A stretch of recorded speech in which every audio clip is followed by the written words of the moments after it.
讀曾慶道神父每日讀經反省心得報告。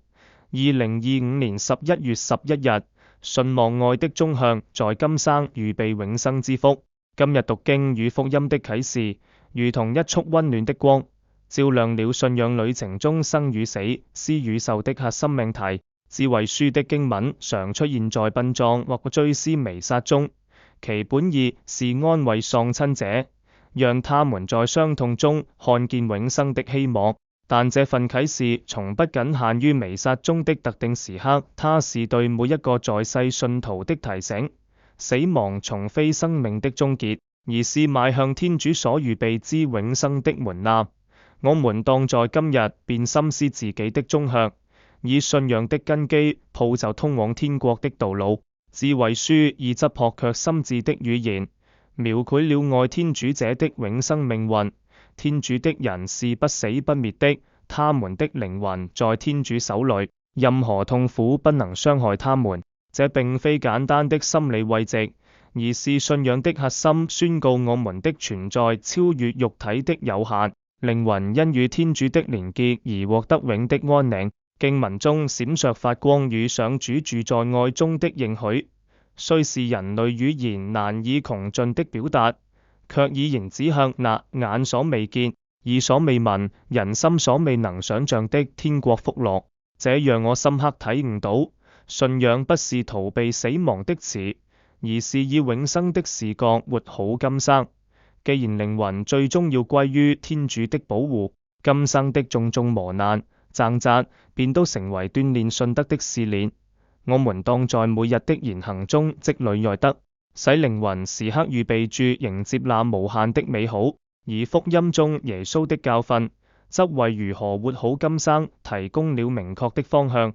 做好天主給我們的工作任務是應該的，不能要求天主謝我們。這一教導打破了人類付出即求回報的功利思維，揭示了信仰生活的本質。服侍天主不是一種交換，而是一種福分。小德蘭所言，取悅愛我們的天主，就是愛的賞報，恰是對這一真理的完美詮釋。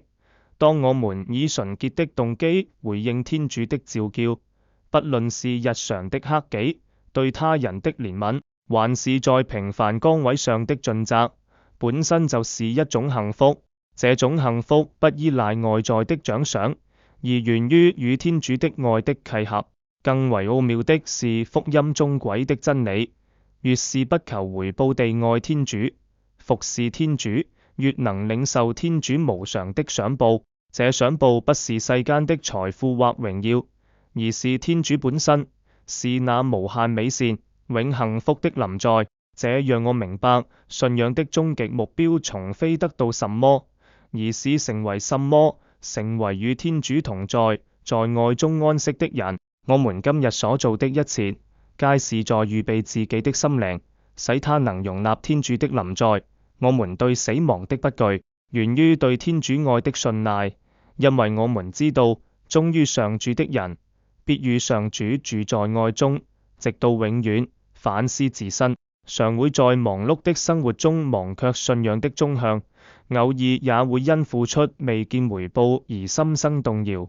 今日的啟示提醒我，應以永生的眼光審視今生的每一步。死亡不是可怕的結局，而是回家的門徑。服侍天主不是負擔，而是福樂的源泉。願我們時時銘記，天主以為愛的人預備了不可言喻的天國，而今生的每一次忠誠，每一份愛德，都是在為那永的筵席預備自己。讓我們以信德堅守希望，以愛德回應召叫，在今生的旅途上，時刻預備住邁向那與天主同在的永生之福。